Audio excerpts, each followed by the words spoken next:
When Daniel told me he needed space, I didn't realize he meant he needed my sister instead. I remember that night vividly, the smell of rain on the porch, the dim yellow light from the kitchen window, the sound of our old refrigerator humming like it was trying to keep a secret. I was washing the dishes when Daniel stood behind me, arms crossed, voice too calm. "Mara," he said, "I think I need some time to clear my head." We'd been married 9 years. Together, we'd built a home filled with the kind of ordinary love that hides in small gestures. The way he'd tuck my hair behind my ear.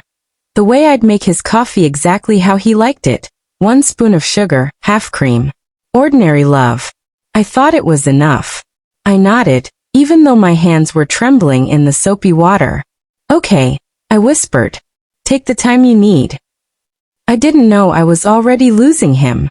Those first weeks were strange. Daniel stayed late at work more often, sometimes didn't come home at all. I told myself he was stressed. Work had been tough. His company was downsizing. Maybe he was scared. Claire, my younger sister, started visiting more around that time. She said she wanted to keep me company. She'd always been different from me, brighter, bolder, the kind of woman who knew how to walk into a room and make it spin around her. She'd laugh easily, always smelling of expensive perfume I couldn't afford. Growing up, people said we were inseparable. But somewhere between childhood and adulthood, I learned to live in her shadow. One evening she came over with wine. "You look tired, Mara," she said, pouring herself a glass before I could respond. "You should take care of yourself."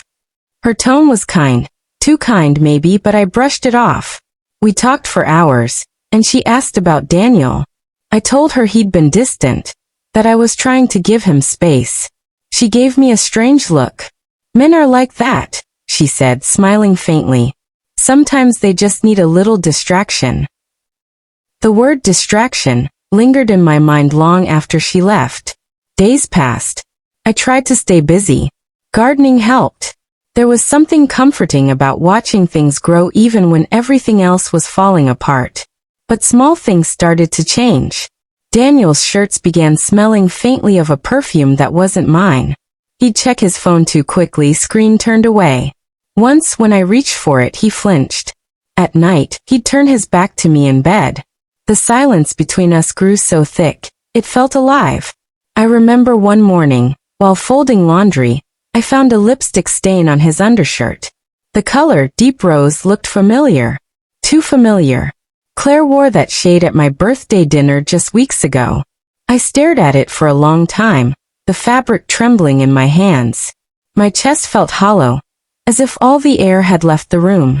But I didn't confront him. Not yet. I told myself I needed proof. I told myself I was imagining things. But somewhere deep down I knew. That night I couldn't sleep. The rain had started again, tapping against the window like it was whispering secrets. Daniel was asleep beside me, his breathing slow, peaceful.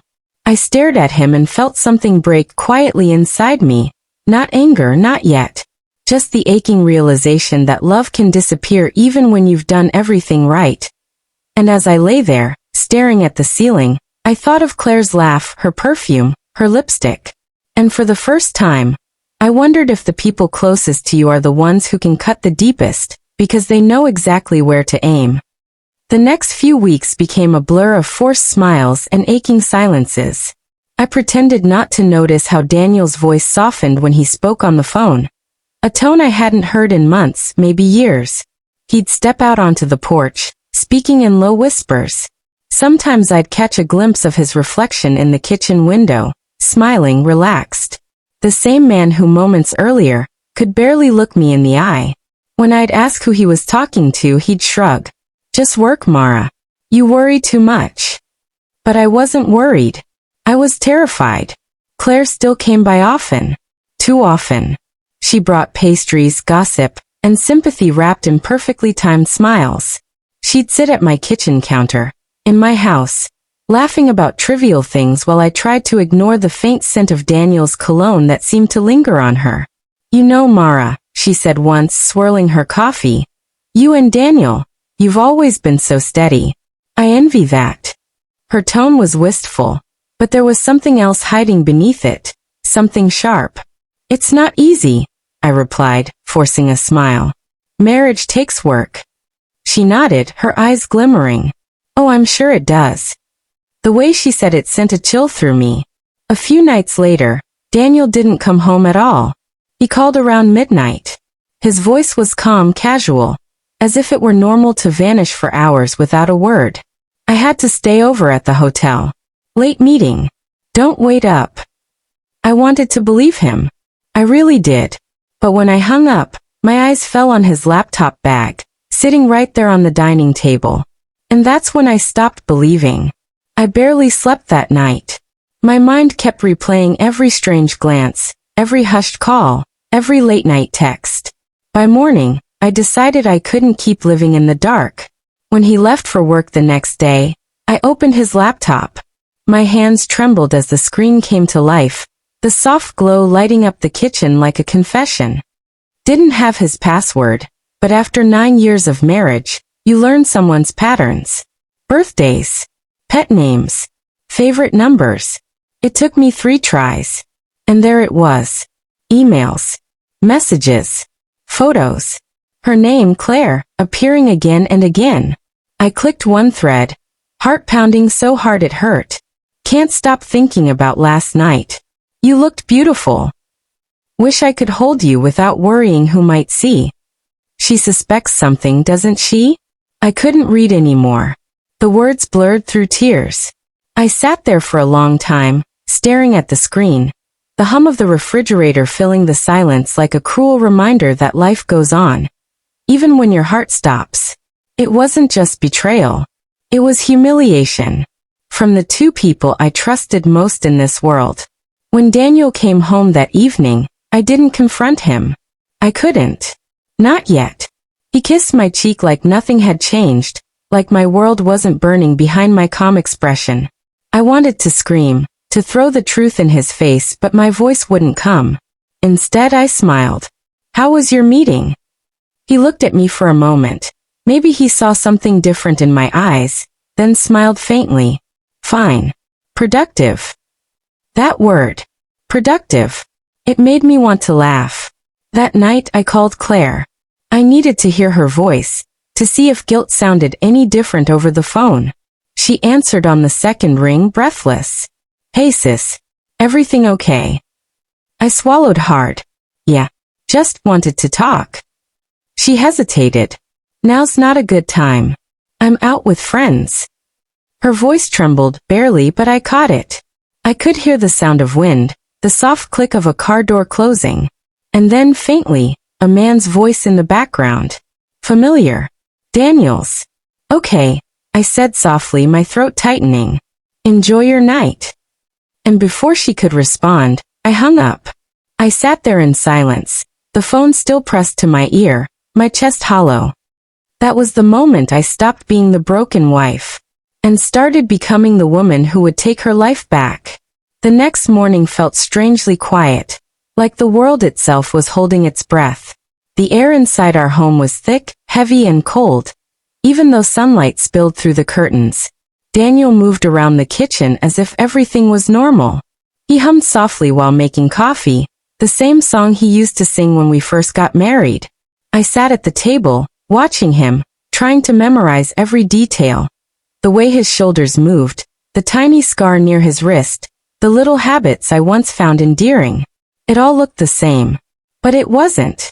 You're quiet, he said, glancing at me. Just tired, I replied. He smiled faintly and left soon after, kissing my forehead on his way out. The gesture burned. The moment the door closed, I opened my phone and began to scroll through old photos, birthdays, vacations, family dinners. Every smile felt like a lie now. And then I made a decision. I couldn't keep living in half-truths. I needed to see it for myself. That evening, I followed him. He said he was going to another late client meeting, but I knew better. I waited a few minutes after he left, then grabbed my coat and keys. My hands trembled as I drove. The radio turned low. My mind a storm of fear and fury. It wasn't hard to find him. The car was parked outside a little cafe on the edge of town. one he used to take me to when we were first dating. I sat in my car across the street, watching through the rain-smeared windshield. And then I saw her. Claire. She stepped out of her car, her hair perfectly styled, her smile easy and familiar. She walked toward the cafe, and just as she reached the door, Daniel appeared. He didn't even look around. He went straight to her, his face lighting up in a way I hadn't seen in years. And then he kissed her. It wasn't a hesitant, guilty kiss. It was comfortable. Practiced. My breath caught in my throat. I couldn't move. Couldn't blink. The sound of rain against the windshield drowned out everything else. I sat there until they left, hand in hand, disappearing into the dim glow of the streetlights. That night I didn't cry. Not like before. Instead, I went home, poured myself a glass of wine, and sat at the dining table staring at the empty chair across from me. The truth was out now, undeniable, sharp as glass, and I felt strangely calm. I thought of every moment I had ignored my instincts, every time I made excuses for his distance, every time I defended him to my friends. I had built my world around this man, and he'd traded it for a secret life with my own sister. I picked up my phone and dialed Claire. She didn't answer. So I texted her. I know. No puntuación. No explanación. Just that. It took less than a minute for her to call back. Mara. I can explain. Don't, I said, cutting her off. I've seen enough. There was a long pause. Then a faint, shaky breath. I didn't mean for it to happen. It just did. Her voice cracked. Maybe it was guilt, maybe fear. I didn't care anymore. You took everything from me, Claire. But someday you'll understand. It wasn't me you betrayed. It was yourself. And I hung up. When Daniel came home later that night, I was waiting. He looked startled to see me still awake. You're up late, he said. Yeah, I replied calmly. So are you. Something in my tone made him stop. Mara, what's this about? I smiled faintly, holding up my phone. You and Claire look happy together. The color drained from his face. You followed me? No, I said. I just stopped pretending. He stammered, trying to reach for words that could fix this, but there were none. It's not what you think, he muttered. Then what is it, Daniel? I asked, my voice low but steady. Because I saw you kiss her. My sister. Silence. But beneath that emptiness, something else stirred, quiet and powerful. Freedom. The kind of freedom you only feel after you've lost everything that was never truly yours. The morning after Daniel left, the house felt hollow. Every sound echoed. The silence wasn't peaceful. It was heavy, filled with ghosts of laughter that no longer belonged here. For the first time in years, I made coffee just for myself. The cup felt strange in my hands, too light. I sat by the kitchen window, watching the sunlight creep across the floor. I realized something simple but profound. Life doesn't stop when your world breaks. It just changes its shape. Still, I couldn't ignore the ache. Memories clung to every corner. The dent in the couch where Daniel used to sit, the framed photo from our wedding on the shelf. I gathered them all, one by one, and put them in a box. Not out of hatred, but out of mercy. I couldn't heal if the past was staring back at me every day. A few days later, my best friend Lila showed up unannounced. She'd heard what happened. Small towns never keep secrets for long. She didn't say much at first.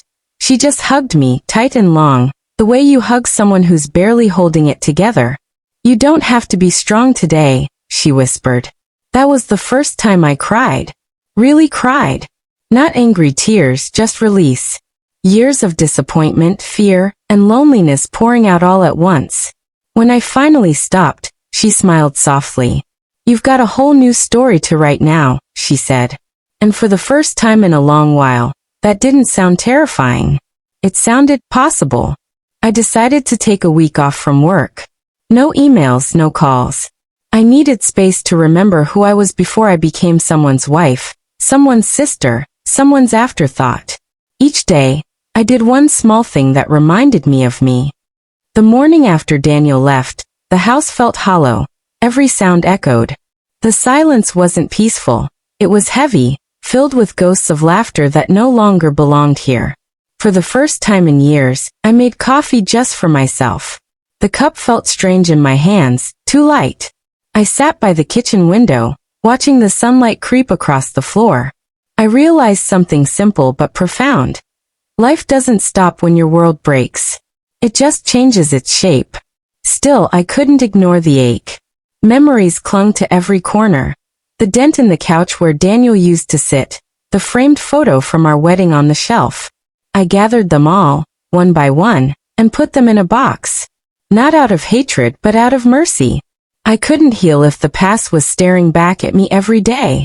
A few days later, my best friend Lila showed up unannounced. She'd heard what happened. Small towns never keep secrets for long.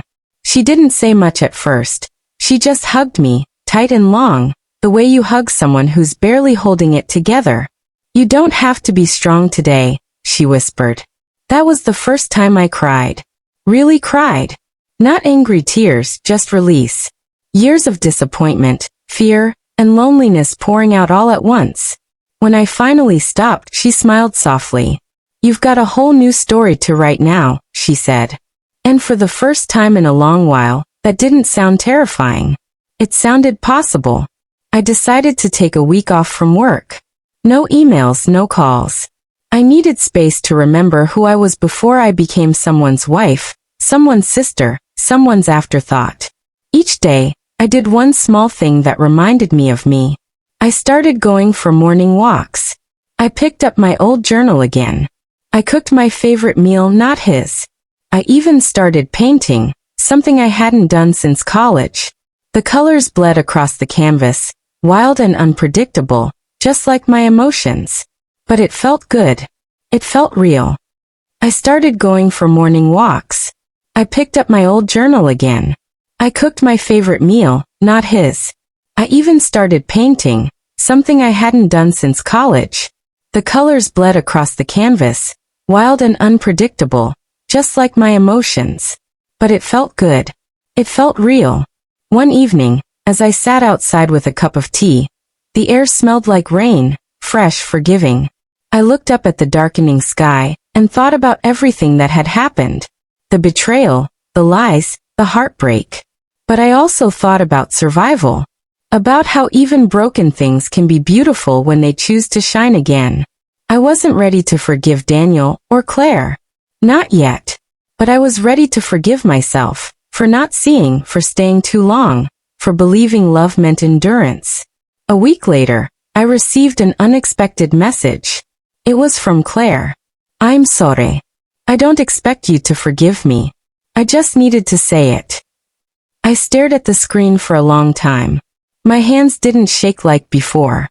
There was no anger left, just exhaustion. I typed back only one sentence. "I hope you find peace, because I already have." Then I deleted her number. That night, I did something symbolic. I took the box of photos and memories, the one filled with our wedding pictures, the anniversary cards, the little keepsakes, and I walked it to the backyard. Under the starlight, I set it down gently. One by one, I tore each photo in half. Not out of rage, but out of release. Each tear was like an exhale, letting go of the life I thought I needed to be happy. By the time I was done, the box was empty. And for the first time, so was I. But it wasn't a painful emptiness. It was the kind that makes space for something new. Weeks turned into months. I redecorated the house. Repainted the walls a soft sage green. Bought new curtains. Adopted a little cat I named Hope. She was skittish at first, afraid of noise, shadows, sudden movement. Much like me. But slowly, she began to trust again. I guess we were healing together. One Sunday, as I sat on the porch watching the sunrise, I realized something powerful. The life I was rebuilding wasn't about revenge or closure. It was about rebirth. I wasn't Daniel's wife anymore. I wasn't the woman who was betrayed. I was just Mara. And she was enough. Months later, I ran into Daniel by accident at the grocery store. Time had changed him, or maybe it hadn't. He looked tired, guilty, like someone who'd made peace with regret, but not with himself. He looked at me, unsure whether to speak. "You look good," he finally said. I smiled. Not coldly, not kindly, just peacefully. "I am," I said simply. He nodded, trying to find more words, but I was already walking away. Some goodbyes don't need to be spoken. They happen in the quiet between two people who finally understand that love can end without hatred. That night, I stood in front of the mirror. The same one that once reflected a woman afraid of being alone. Now it reflected someone new. Someone free. And as I turned off the light, I whispered to my reflection, "You made it." It was almost a year after Daniel left when I stumbled upon something I never expected to find. A letter that would rewrite everything I thought I knew. It happened on a quiet Saturday morning. I was cleaning out the attic, sorting through boxes I hadn't touched in years. Dust floated in the air, thick and golden in the sunlight that streamed through the little round window. The house no longer felt haunted. It was just mine now. Every corner echoed with peace instead of pain. I was just about to close an old trunk when I noticed a sealed envelope wedged between a stack of books. My name was written on the front in Daniel's handwriting. For a moment my breath caught. My fingers trembled as I reached for it. Part of me wanted to throw it away without reading, but another part needed to know. I sat down on the floor, surrounded by memories, and opened it. I frowned. My eyes moved faster, desperate to understand. A few months before everything happened, I found out I was sick. Nothing dramatic, but serious enough that I didn't want to burden you. I didn't want you to waste your life taking care of someone fading. Claire, she found out by accident. She promised not to tell you. Somehow, we got close through that secret. It wasn't meant to happen, it just did. I froze. My pulse quickened, but not from anger this time, from confusion, disbelief. I told myself I loved her because it was easier than facing what I'd done to you. I convinced myself leaving you was mercy. But I know now it was cowardice. I hurt the only person who ever truly loved me. You had every right to hate me. By the time I reached the end, my vision blurred with tears. If there's any justice in this world, you'll find happiness again. The kind I was too weak to give you. I'm sorry, Mara. You didn't deserve any of it. Daniel. I didn't move for a long time. The letter lay open in my lap, and the attic clock ticked softly, marking each second that passed like a heartbeat. I didn't know whether to cry, scream, or laugh. Part of me wanted to believe him. To see the man I once loved as broken, not cruel. Another part whispered that maybe this was just his final manipulation. One last attempt to paint over the mess he left behind. But deep down, I knew the truth didn't change the damage. Whether his affair began in pity or passion, the result was the same. I was still left to rebuild what he destroyed. And yet there was something else. Something gentler. Forgiveness. Not the loud kind people talk about, but a quiet, tired acceptance. The kind that doesn't excuse what happened but releases you from carrying it forever. That evening, I took the letter to the porch. The sunset had painted the sky in soft pinks and golds, like a watercolor slowly fading.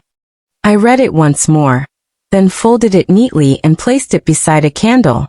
"Daniel," I whispered, "wherever you are, I hope you found peace. I already have mine." I lit the corner of the paper. It caught quickly, curling and blackening until the words disappeared into ash. I watched the smoke rise into the air, drifting upward until it vanished completely. It felt like the last chapter of a story I no longer needed to carry. In the days that followed, I noticed a strange calm in myself, a sense of closure I hadn't realized was missing. I didn't talk about the letter with anyone, not even Lila. Some truths belong only to the heart that lived them. Instead, I poured my energy into something new. A small project that had been growing quietly in my mind for months. I decided to open a support circle for women who had been through betrayal and heartbreak. We met every Friday evening at the community center. A handful of strangers who shared one thing: survival. At first, it was awkward. No one knew what to say. But slowly, stories began to unfold. Stories of pain, endurance, and unexpected courage. One woman had lost her home after her divorce. Another had been betrayed by her best friend. One had raised her children alone after her husband vanished without warning. As I listened, something shifted in me. For the first time, I wasn't just healing. I was helping. And that made all the difference. After one of our meetings, a woman stayed behind. She was young, early 20s maybe. Tears glistened in her eyes as she said, "I didn't think I'd make it through the week. But hearing your story, it gave me hope." Her words caught me off guard. Me, the woman who once thought her life was over, was now someone's reason to keep going.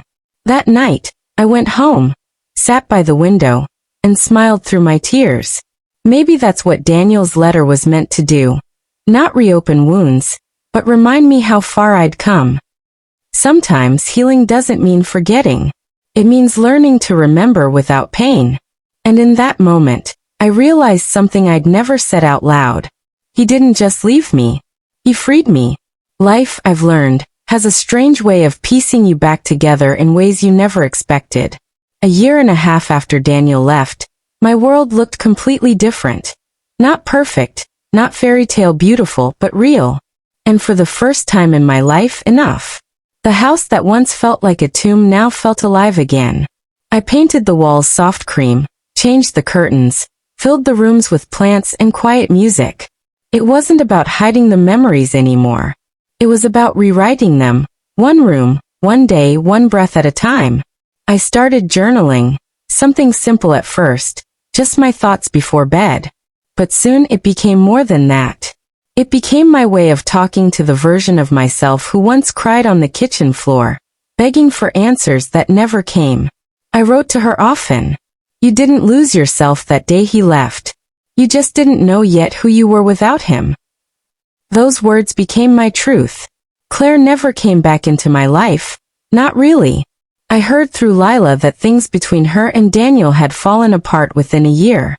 Apparently, he grew distant and withdrawn, guilt eating away at him. She moved to another city after that. I could have taken satisfaction in knowing karma found its way to them. But strangely, I didn't. Because by then, I had already outgrown revenge. Forgiveness had replaced bitterness. Not for them, but for myself. Holding on to anger was like drinking poison and expecting them to die. I'd done enough of that. I was done now. One rainy afternoon, I sat by the window with a cup of tea and thought about everything that had happened. The rain hit the glass softly, steady and rhythmic. A sound that once made me lonely now made me feel safe. I realized something simple but powerful. My happiness had never depended on Daniel or on anyone else. It had always been within me, buried beneath years of trying to please, to fix, to hold things together that were never meant to last. Now, I didn't need someone to complete me. I was whole on my own. That summer, something unexpected happened. A publishing company, small, local, reached out after hearing about the women's support circle I'd started. One of their editors had attended a session quietly and told me afterward, "You should write your story. People need to hear it." I hesitated at first. Who would want to read about my heartbreak? But she smiled and said, "Not your heartbreak, your healing." So I did. It took months of late nights and countless tears, but when it was done, I held the first printed copy of my story in my hands. The day he left, I found myself. When the book launched, I wasn't expecting much. Maybe a few women would read it. Maybe it would gather dust on some shelf. But to my surprise, it found its audience. Letters and emails began pouring in, from women across the country, sharing their own stories of betrayal, survival, and quiet strength. Some said they read it while crying. Some said they left a toxic marriage because of it. Some said it gave them the courage to finally forgive. And that's when I truly understood. Pain doesn't destroy us when we share it. It connects us. A few months later, I stood on a small stage at a women's conference, reading a passage from my book. My voice trembled at first, but as I looked out at the faces before me, some tearful, some smiling, I felt something settle inside me. I wasn't that broken woman anymore. I was a survivor, a storyteller, a healer. When he left me for my sister, I read aloud. I thought my life was over. But losing him was the beginning of finding myself. The room was silent. Then a quiet ripple of applause. Soft, but full of understanding. Your story saved me. I was planning to leave everything behind. My house, my kids, my life. But then I found your video, and I stayed. Her words hit me harder than any applause ever could. Because in her eyes, I saw a reflection of who I once was. And for the first time, I truly thanked Daniel. Not for the pain but for the path it forced me to walk. That night, as I sat on my porch watching the stars, I whispered into the quiet, "Thank you for leaving me." Not out of sarcasm. Out of peace. Because his leaving gave me everything I'd never have found if he'd stayed. Freedom, self-worth, purpose, and an unshakable belief in my own strength. I realized something Auntie May always says in her stories. Sometimes the worst thing that happens to you becomes the best thing that happens for you. It's been 3 years now. I still wear my wedding ring, not as a symbol of marriage, but as a reminder of a woman who once loved deeply, lost painfully, and lived to tell her story. Love didn't die that day. It just changed its shape. Now I give it to myself. To others who need it. To every woman who's ever whispered, "I'll never be the same." Because you won't be. You'll be stronger, softer, wiser. And that's the beauty of it. If you've ever been left by someone you thought you couldn't live without, I hope my story reminds you that you can. You don't have to rush your healing. You don't have to be perfect to start over. Sometimes the greatest love story of your life begins the moment someone walks away. When I look back now, I don't see a story about betrayal anymore. I see a story about becoming. Losing the people I loved most didn't break me. It revealed the parts of me that were always strong enough to survive. So if you're watching this and you've been left, lied to, or betrayed by someone you trusted, please know this. You will not stay broken forever. Healing doesn't happen in a single sunrise. It comes quietly, in moments you don't even notice. In laughter that returns, in peace that slowly replaces pain. I used to think my story ended the day he walked out the door. But it was really just beginning. Tell me, would you have done what I did? Would you have chosen forgiveness over revenge? Let me know in the comments. And if this story touched your heart, don't forget to subscribe for more true stories like this one. Maybe next time, it'll be your story that reminds someone they're not alone.